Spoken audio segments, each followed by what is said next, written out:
Statement the First Secretary of State and Chancellor of the Exchequer, Chancellor Philip Hammond. Mr. Speaker, it's a privilege to report today on an economy which the IMF predicts will be the fastest growing major advanced economy in the world this year. An economy with employment at a record high and unemployment at an 11-year low. An economy which, through the hard work of the British people, has bounced back from the depths of Labour's recession. And an economy which has confounded commentators at home and abroad with its strength and its resilience since the British people decided exactly 5 months ago today to leave the European Union and chart a new future for our country. Mr. Speaker, that decision will change the course of Britain's history. It has thrown into sharp relief the fundamental strengths of the British economy that will ensure our future success. The global reach of our services industries, the strength of our science and high-tech manufacturing base, and the cutting-edge British businesses that are leading the world in disruptive technologies. But it's a decision that also makes more urgent than ever the need to tackle our economy's long-term weaknesses, like the productivity gap, the housing challenge, and the damaging imbalance in economic growth and prosperity across our country. Mr. Speaker, we resolve today to confront those challenges head-on, to prepare our country to seize the opportunities ahead, and in doing so, to build an economy that works for everyone, and an economy where every corner of this United Kingdom is part of our national success. Mr. Speaker, I want to pay tribute to my predecessor, my right honourable friend, the member for Tatton. My style, Mr. Speaker, will of course be different from his. I suspect that I will prove no more adept at pulling rabbits from hats than my successor as Foreign Secretary has been at retrieving balls from the back of scrums. But my focus on building Britain's long-term future will be the same. He took over an economy on the brink of collapse, with the highest budget deficit in our post-war history, and brought it down by 2/3. That is a record of which he can be proud. But times have moved on, and our task now is to prepare our economy to be resilient as we exit the EU and match fit for the transition that will follow. So we will maintain our commitment to fiscal discipline while recognising the need for investment to drive productivity and fiscal headroom to support the economy through the transition. Mr. Speaker, let me turn now to the forecasts. Since 2010, the Office for Budget Responsibility has provided an independent economic and fiscal forecast to which the government must respond. Gone are the days when the Chancellor could mark his own homework. And I thank Robert Choate and his team for their hard work. Today's OBR forecast is for growth to be 2.1% in 2016, higher than forecast in March. In 2017, the OBR forecast growth to slow to 1.4%, which they attribute to lower investment and weaker consumer demand, driven respectively by greater uncertainty and by higher inflation resulting from sterling depreciation. That is slower, of course, than we would wish, but still equivalent to the IMF's forecast for Germany and higher than the forecast for growth in many of our European neighbours, including France and Italy, a fact that will, no doubt, be a source of very considerable irritation to some. As the effects of uncertainty diminish, the OBR forecasts growth recovering to 1.7% in 2018, 2.1% in 2019 and 2020, and 2% in 2021. While the OBR is clear that it cannot predict the deal the UK will strike with the EU, its current view is that the referendum decision means that potential growth over the forecast period is likely to be 2.4 percentage points lower than would otherwise have been the case. The OBR acknowledges that there is a higher degree of uncertainty around these figures than usual. Despite slower growth, the UK labour market is forecast to remain robust. We have delivered over 2.7 million new jobs since 2010, and this forecast, Mr. Speaker, shows that number growing in every year. Another 500,000 jobs created over the OBR forecast, providing security for working people across the length and breadth of Britain. Mr. Speaker, for those who claim that the recovery is just a South East phenomenon, I have some news. Over the past year, employment grew fastest in the North East, the claimant count fell fastest in Northern Ireland, pay grew most strongly in the West Midlands, and every UK nation and region saw a record number of people in work. That, Mr. Speaker, is a labour market recovery that is working for everyone. Monetary policy has played an important role in supporting growth since the referendum decision, but a credible fiscal policy remains essential for maintaining market confidence and restoring the economy to long-term health. In view of the uncertainty facing the economy and in the face of slower growth forecasts, we no longer seek to deliver a surplus in 2019-20. But the Prime Minister and I, Mr. Speaker, remain firmly committed to seeing the public finances return to balance as soon as practicable, while leaving enough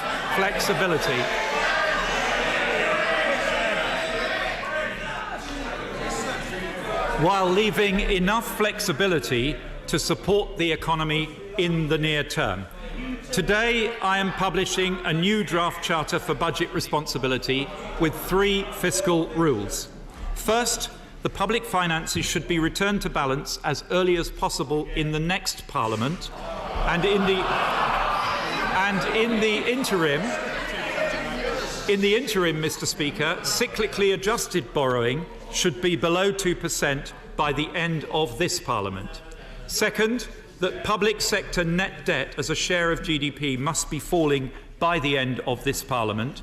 And third, that welfare spending must be within a cap set by the government and monitored by the OBR. In the absence of an effective framework, the welfare bill in our country spiralled out of control, with spending on working age benefits trebling in real terms between 1980 and 2010. As a result of the action that we've taken since 2010, that spending has now stabilised, and the cap I'm announcing today takes into account the policy changes made since the last budget, setting a realistic baseline reflecting all announced welfare policies, and I confirm again today that the government has no plans to introduce further welfare savings measures in this Parliament beyond those already announced. I now turn, Mr. Speaker, to the OBR's fiscal forecasts, but first I will set out the key drivers of changes since the budget. The post-budget changes that were made to welfare and housing policies cost the Exchequer £8.6 billion over the forecast period. Expected ONS classification changes have added £12 billion since budget. And tax receipts have been lower than expected this year, causing the OBR to revise down projected revenues in future. Added to this is a structural effect of rapidly rising incorporation and self-employment, which further erodes revenues. Combining these pressures with the impact of forecast weaker growth and taking account of the measures I shall announce today, the OBR now forecasts that in cash terms, borrowing is set to be £68.2 billion this year, falling to £59 billion next year, £46.5 billion in 18-19, then £21.9 billion, £20.7 billion, and finally £17.2 billion in 21-22. Overall, public sector net borrowing as a percentage of GDP will fall from 4% last year to 3.5% this year, and will continue to fall over the Parliament, reaching 0.7% in 21-22. This will be, Mr. Speaker, the lowest deficit as a share of GDP in 2 decades. The OBR expects cyclically adjusted public sector net borrowing to be 0.8% of GDP in 2020-21, comfortably meeting our target to reduce it to less than 2%, and importantly, leaving significant flexibility to respond to any headwinds the economy may encounter. The OBR's forecast of higher borrowing and slower asset sales, together with the temporary effect of the Bank of England's action to stimulate growth, translates into an increased forecast for debt in the near term. The OBR forecasts that debt will rise from 84.2% of GDP last year to 87.3% this year, peaking at 90.2% in 2017-18 as the Bank of England's monetary policy interventions approach their full effect. In 2018-19, debt is projected to fall to 89.7% of national income, the first fall in the national debt as a share of GDP since 2001-2, and it is forecast to continue falling thereafter. Members of the House may be interested to know that stripping out the effects of the Bank of England interventions, underlying debt peaks this year at 82.4% of GDP and falls thereafter to 77.7% by 21-22. Mr. Speaker, it is customary in the run-up to the autumn statement to hear representations from the Shadow Chancellor of the day, usually for untenable levels of spending and borrowing. We used to think on this side of the House that Ed Ball's demands were an extreme example, but I have to say the current Shadow Chancellor has outperformed him in the fiscal incontinence sweepstake, Mr. Speaker. What we don't know, of course, is whether he can also dance. I have received some... He can. Good. Good. A second career awaits him, Mr. Speaker. I have received, Mr. Speaker, some more measured representations from a range of external bodies, some of them calling for fiscal expansion, while others have suggested that there is no need at all to respond to a changed economic outlook. And that reflects, to be fair, the challenge that we face of resolving how best to protect the recovery, build on the economy's manifest strengths, yet at the same time respond appropriately to the warnings of a more difficult period ahead. But with our debt forecast to peak at over 90% next year and a deficit this year of 3.5%, I have reached my own judgment. It is a judgment based on a sober analysis of our fiscal position, but also a realistic appraisal of the weakness of UK productivity and the urgent need to address our fiscal challenge from both ends, continuing to control public expenditure, but also growing the potential of the economy and protecting the tax base. So we choose, in this autumn statement, to prioritise additional high-value investment, specifically in infrastructure and innovation, that will directly contribute to raising Britain's productivity. And the key judgment we make today, Mr. Speaker, is that our hard-won credibility on public spending means that we can fund this commitment in the short term from additional borrowing, while funding all other new policies announced in this autumn statement through additional tax and spending measures. That is the responsible way to secure our economy for the long term. Mr. Speaker, the productivity gap is well known to honourable and right honourable members, but shocking nonetheless. It bears repeating. We lag the US and Germany by some 30 percentage points in productivity, but we also lag France by over 20 points and Italy by 8 points, which means in the real world it takes a German worker 4 days to produce what we make in 5. And that means, in turn, that too many British workers work longer hours for lower pay than their counterparts. And that has to change if we are to build an economy that works for everyone. So raising productivity, Mr. Speaker, is essential for the high-wage, high-skill economy that will deliver higher living standards for working people across this country. As a result of decisions taken by my predecessor, public investment is higher over this decade than it was over the whole of the period of the last Labour government. But today I can go further. I can announce that we are forming a new National Productivity Investment Fund of £23 billion to be spent on innovation and infrastructure over the next 5 years, investing today for the economy of the future. Let me set out, Mr. Speaker, for the House how this money will be used. Mr. Speaker, we do not invest enough in research, development and innovation. As the pace of technology advances and competition from the rest of the world increases, we must build on our strengths in science and tech innovation to ensure that the next generation of discoveries is not only made here, but is also developed and produced in Britain. So today I can confirm the additional investment in R&D rising to an extra £2 billion per year by 2021, announced by my right honourable friend the Prime Minister on Monday. Mr. Speaker, economically productive infrastructure directly benefits businesses, but families too rely on roads, rail, telecoms and especially housing. We've made good progress, with the number of new homes being built last year hitting an 8-year high. But for too many, the goal of home ownership remains out of reach.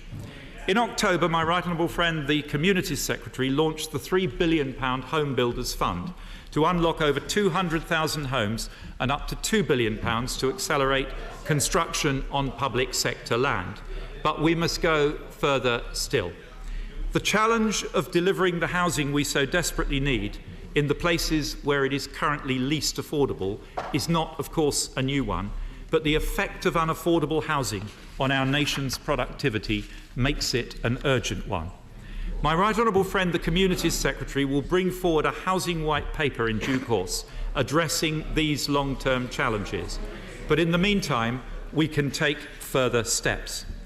One of the biggest objections to housing development, as honourable and right honourable members will know from their own constituencies, is often the impact on local infrastructure.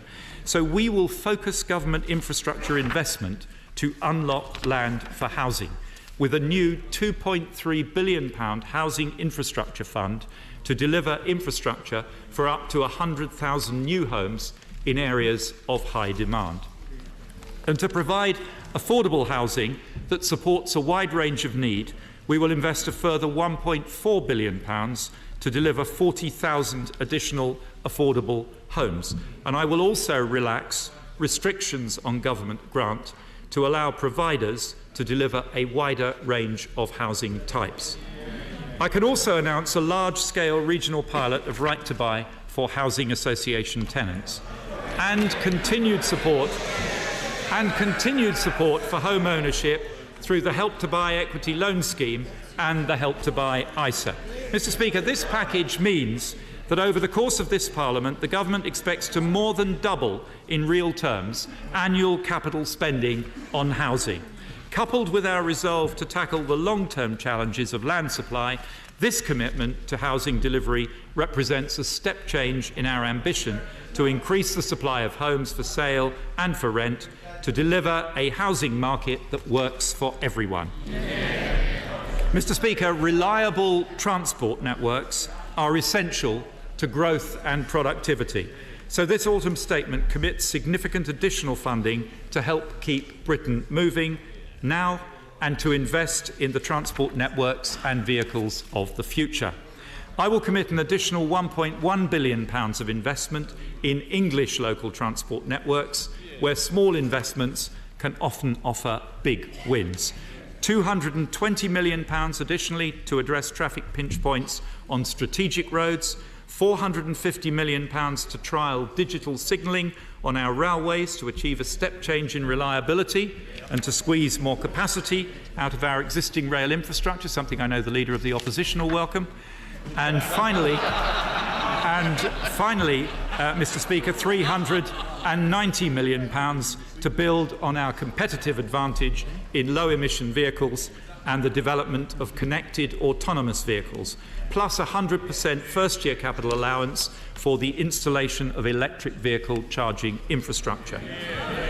The Department for Transport will continue to work with Transport for the North to develop detailed options for the Northern Powerhouse Rail, and my right honourable friend, the Transport Secretary, will set out more details of specific projects and priorities over the coming weeks. Mr. Speaker, our future transport, business and lifestyle needs will require world-class digital infrastructure to underpin them. So my ambition is for, it says here because I wrote it here.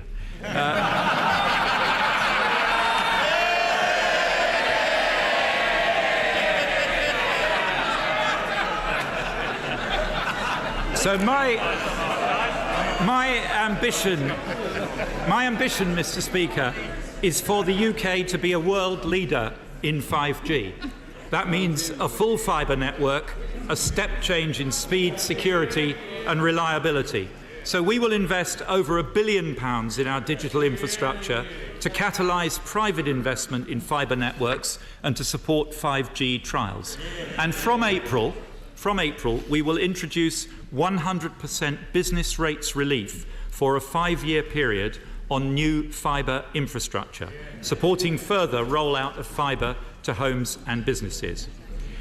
We have chosen, Mr. Speaker, to borrow to kickstart a transformation in infrastructure and innovation investment.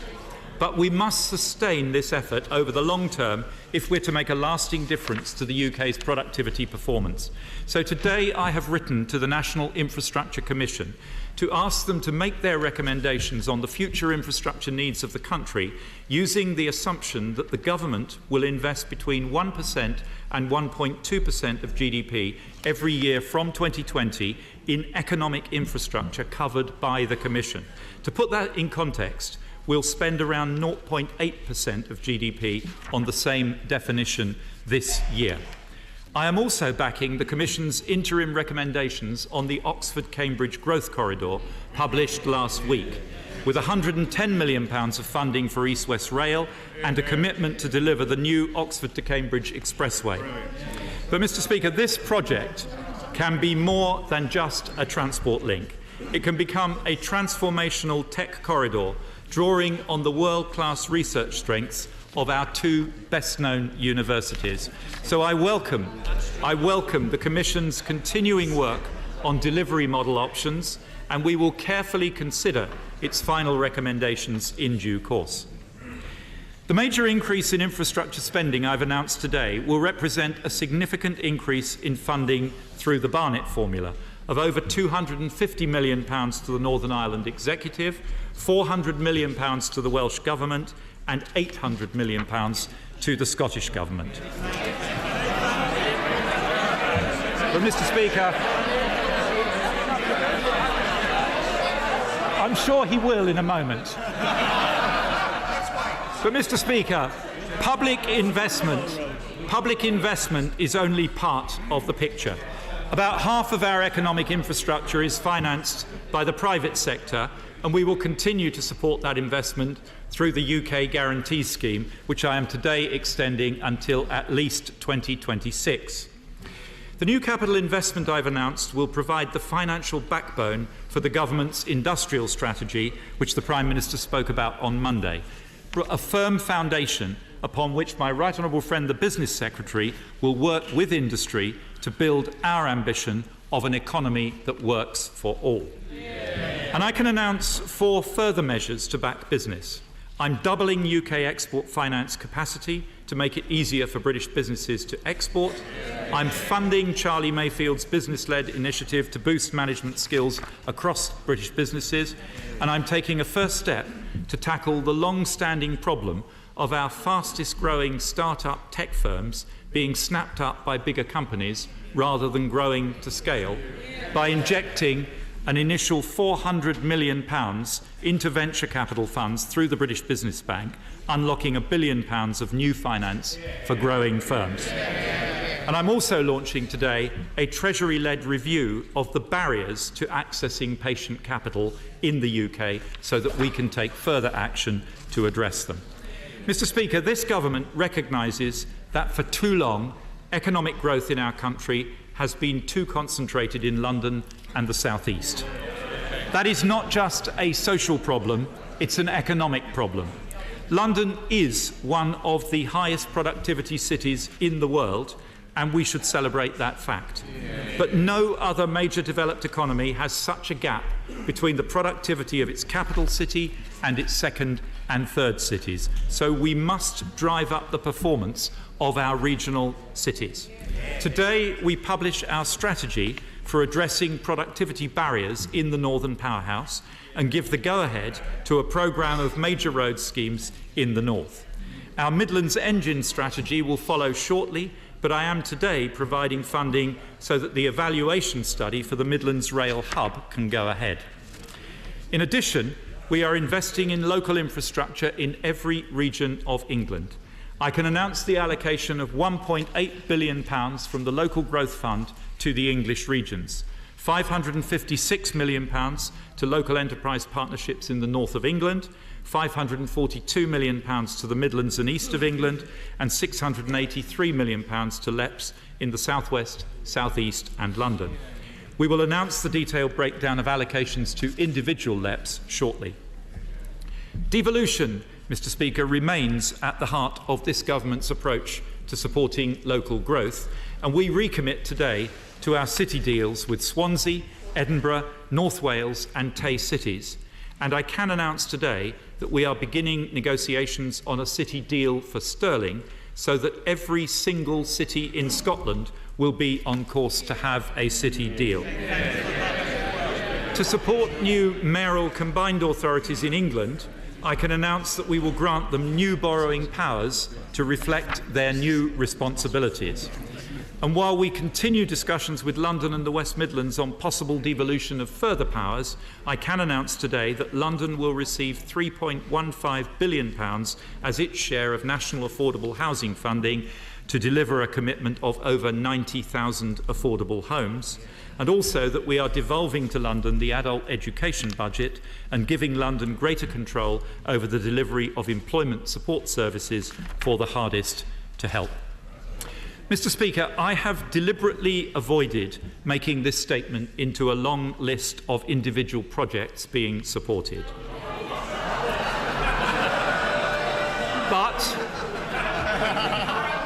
But I am going to make one exception. I will act today with just 7 days to spare to save one of the UK's most important historic houses, Wentworth Woodhouse near Rotherham. It is said to be the inspiration for Pemberley in Jane Austen's Pride and Prejudice. But in 1946, in an extraordinary act of cultural vandalism, the then Labour government authorised extensive open-cast coal mining virtually up to the front door of this precious property. Perhaps, Mr. Speaker, that's Labour's idea of a northern powerhouse. Wentworth Woodhouse is now at critical risk of being lost to future house. It sounds very interesting indeed. Chancellor. Wentworth Woodhouse, Mr. Speaker, is now at critical risk of being lost to future generations. A local effort has been hugely successful in securing millions of pounds in funding from various foundations and charities, subject to the balance required to make the house safe being found by November 30th. So we will today provide a £7.6 million grant towards urgent repairs to safeguard this key piece of northern heritage, all but destroyed by a Labour government, saved by a Conservative one.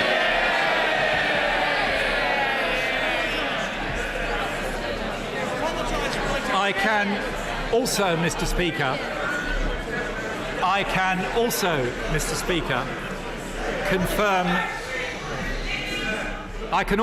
Speaker, confirm distribution of a further £102 million of LIBOR bank fines to armed forces and emergency services charities, including, my honourable friends will be pleased to hear, £20 million to support the Defence and National Rehabilitation Centre at Stamford Hall in Nottinghamshire, as well as £3 million from the Tampon Tax Fund for comic relief to distribute to a range of women's charities. Mr. Speaker, we choose to invest in our economic infrastructure because it can transform the growth potential of our economy, as well as improving the quality of people's lives. But that investment is only possible because we on this side of the House are prepared to take the tough decisions to maintain control of current spending, every one of them opposed by the party opposite. When we took office in 2010, public spending was 45% of GDP. This year, it is set to be 40%.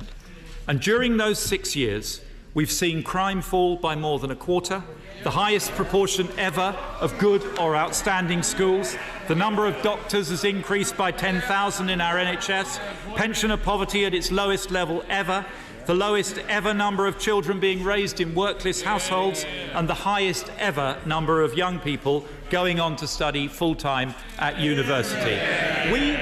We have demonstrated beyond doubt that controlling public spending is compatible with world-class public services and social improvement.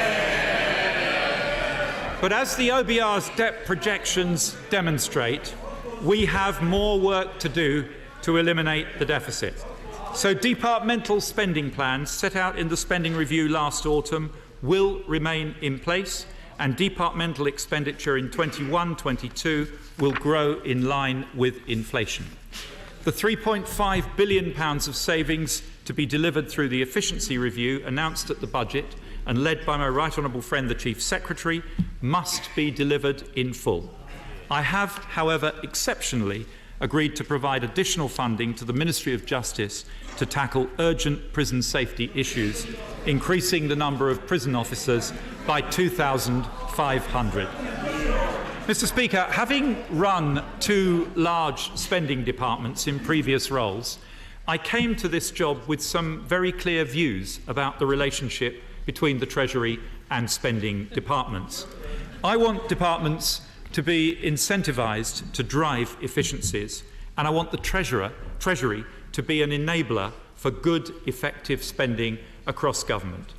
To kickstart this new approach, I will allow up to £1 billion of the savings found by the efficiency review to be reinvested in 1920 in priority areas, and I have budgeted today accordingly. Mr. Speaker, we manage public spending so that we can invest in the public's priorities, and this government has underlined those priorities with a series of commitments and protections for the duration of this Parliament. And I can confirm today that despite the fiscal pressure, we will meet our commitments to protect the budgets of key public services and defence. We will keep our promise to the world's poorest through our overseas aid budget, and we will meet our pledge to our country's pensioners through the triple lock. But as we look ahead to the next Parliament, we will need to ensure that we tackle the challenges of rising longevity and fiscal sustainability. And so the government will review public spending priorities and other commitments for the next Parliament in light of the evolving fiscal position at the next spending review. Mr. Speaker, I now turn to taxation. Since 2010, this government has put a business-led recovery at the heart of our plan. We've cut corporation tax from 28% to 20%, sending the message that Britain is open for business. The additional investment in productivity and infrastructure that I've announced today underscores that message, and the raft of investments in the UK announced since the referendum by SoftBank, Glaxo, Nissan, Google and Apple, amongst others, confirms it. My priority as Chancellor is to ensure that Britain remains the #1 destination for business, creating the investment, the jobs and the prosperity to protect our long-term future. I know how much business values certainty and stability, and so I confirm today that we will stick to the business tax roadmap that we set out in March. Corporation tax will fall to 17%, by far the lowest overall rate of corporate tax in the G20. We will deliver the commitments we have made to the oil and gas sector. The carbon price support will continue to be capped out to 2020, and we will implement the business rates reduction package worth £6.7 billion. Now, I can also confirm today that having consulted further my right honourable friend, the Communities Secretary, will lower the transitional relief cap from 45% next year to 43% and from 50% to 32% the year after. That's complicated, but it's good news.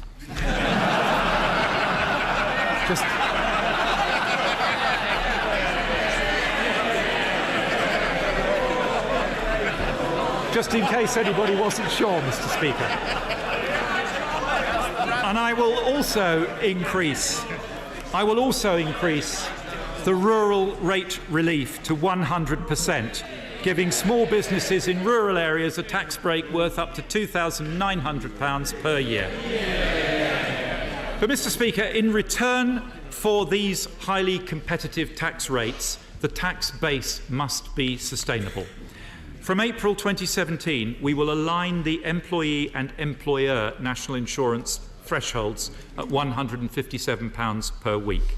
There will be no cost to employees, and the maximum cost to business will be an annual £7.18 per employee. Insurance premium tax in this country is lower than in many other European countries and half the rate of VAT.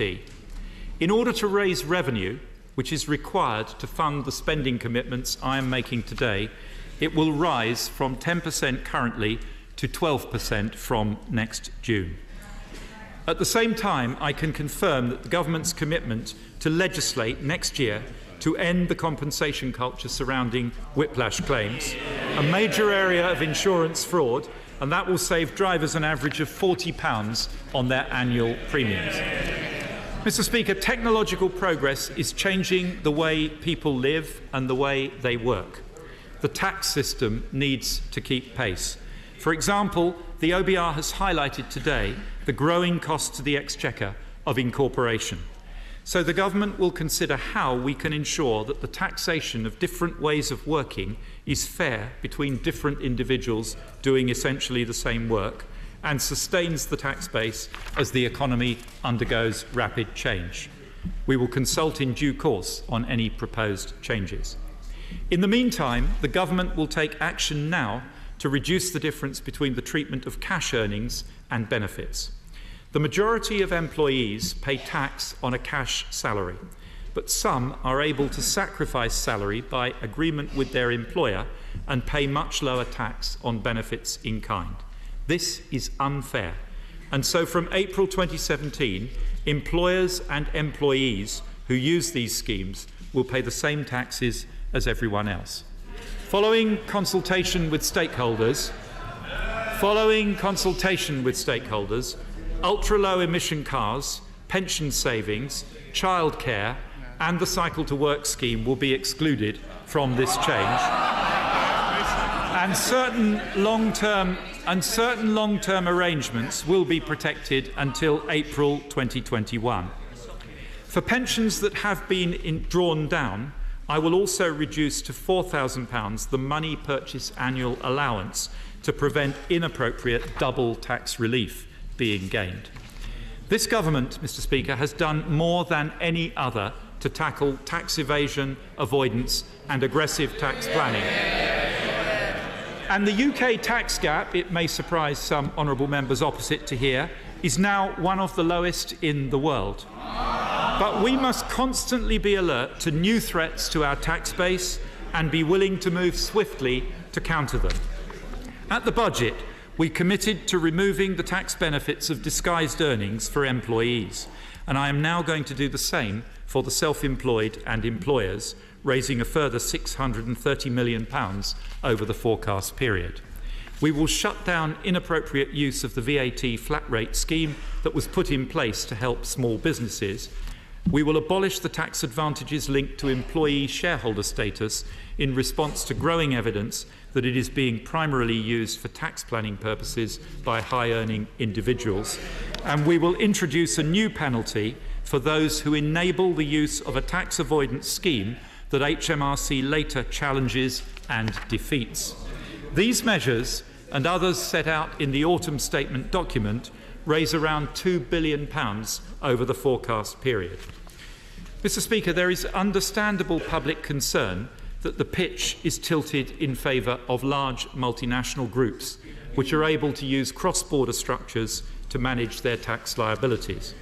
Following detailed consultation, I can confirm that we will implement our new restriction on tax relief for corporate interest expenses and reform the way that relief is provided for historic losses. These measures, scored at Budget 2016, will help to ensure large businesses will always pay tax in years where they make substantial profits. They will also mean that businesses cannot avoid tax by borrowing excessively in the UK to fund their overseas activities. They take effect in April and raise over £5 billion from the largest businesses in the UK. Mr. Speaker, I said that the tax system must be fair, and that means rewarding those who work hard by helping them to keep more of what they earn. And there is one tax reform this government has pursued since 2010 that has done more than any other to improve the lot of working people: raising the tax-free personal allowance. When we entered government in 2010, it was £6,475. Now, after 6 years, it is £11,000 and will rise to £11,500 in April. As a result, we have more than halved the tax bill of someone with a salary of £15,000 to just £800. That is a massive boost to the incomes of low and middle earners. Since 2010, we've cut income tax for 28 million people and taken 4 million people out of income tax altogether. And I can confirm today that despite the challenging fiscal forecasts, we will deliver on our commitment to raising the allowance to £12,500 and the higher rate threshold to £50,000 by the end of this Parliament. Once that £12,500 has been reached, Mr. Speaker, the personal allowance will rise automatically during the 2020s in line with inflation, rather than the national minimum wage as currently planned. It will be for the Chancellor to decide from year to year whether more is affordable. As well as taking millions of ordinary people out of tax, we are the government that introduced the national living wage and gave a pay rise, Mr. Speaker, to over 1 million workers. They don't like it.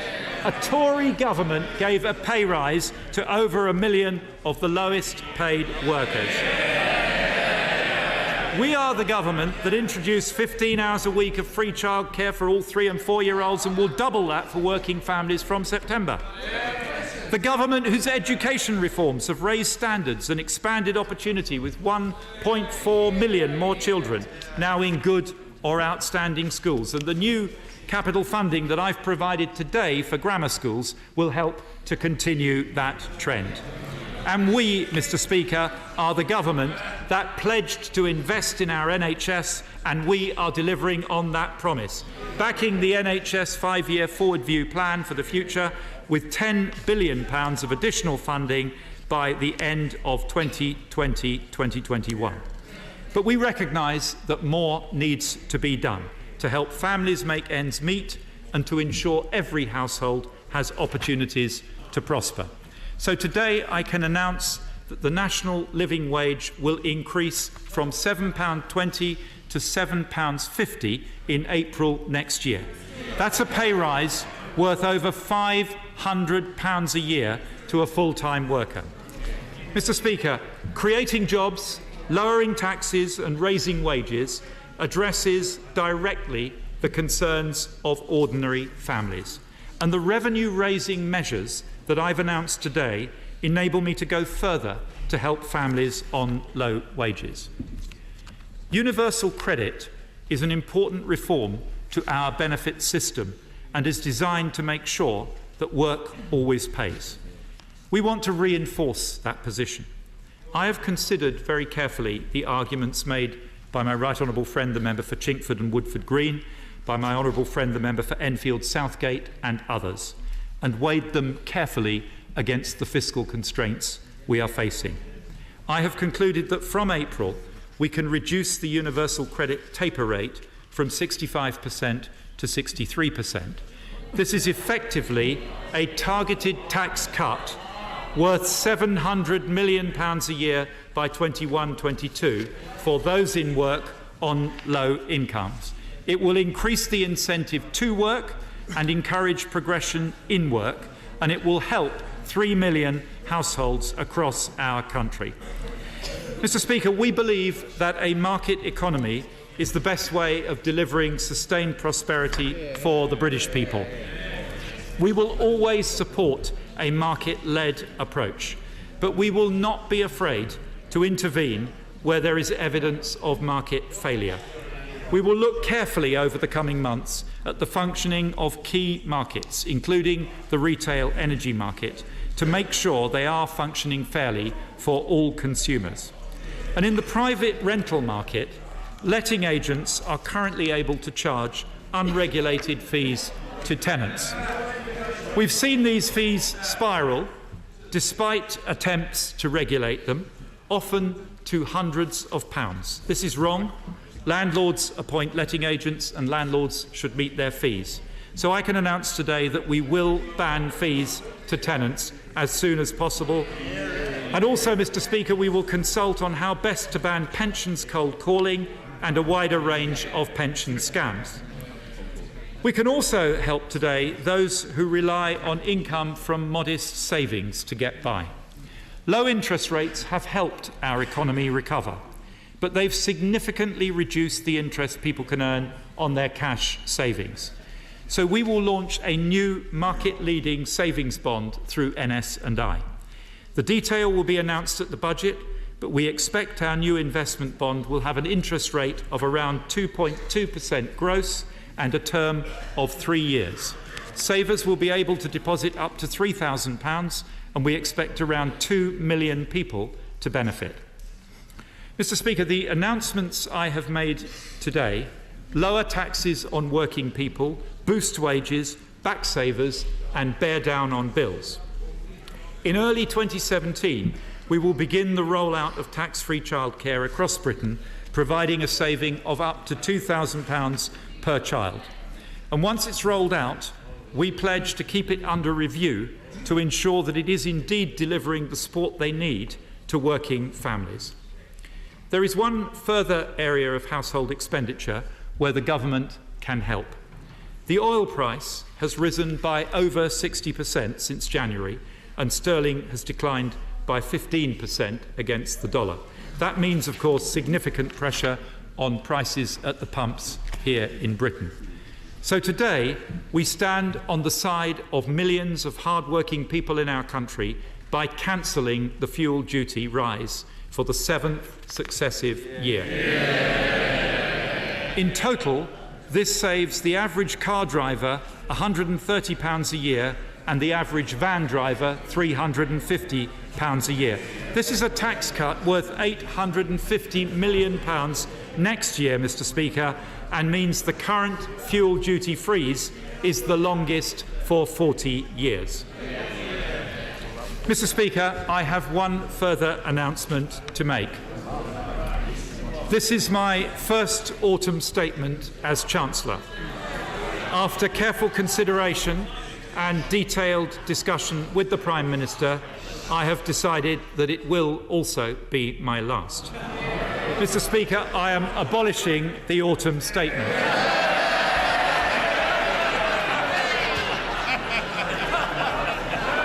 No other major economy makes hundreds of tax changes twice a year, and neither should we. So the spring budget in a few months will be the final spring budget. Starting in autumn 2017, Britain will have an autumn budget announcing tax changes well in advance of the start of the tax year. From 2018, there will be a spring statement responding to the forecast.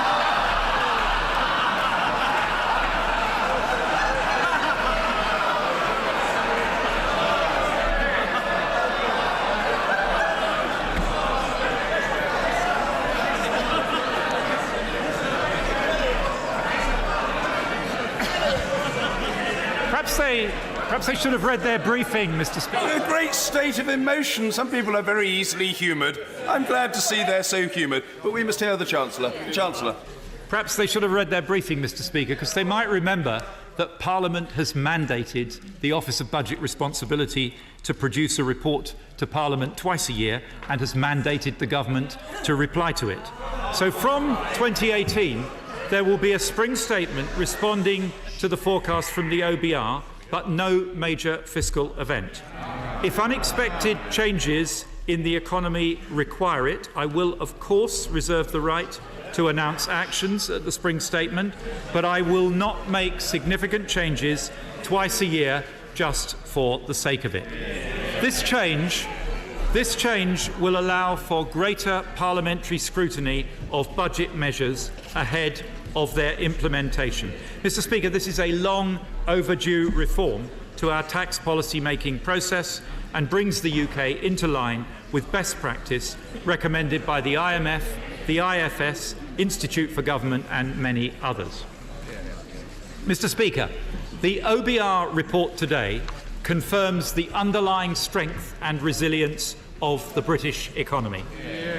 This autumn statement responds to the challenge of building on that strength while also heeding the warnings in the OBR's figures as we begin writing this new chapter in our country's history. It restates our commitment to living within our means, and it sets out our choice to invest in our future. It sends a clear message to the world that Britain is open for business, and it provides help to those who need it now. So, Mr. Speaker, we have made our choices. We have set our course. We are a great nation, bold in our vision, confident in our strengths, and determined in our ambition to build a country that works for everyone. I commend this statement. So that was the Chancellor. Excuse me.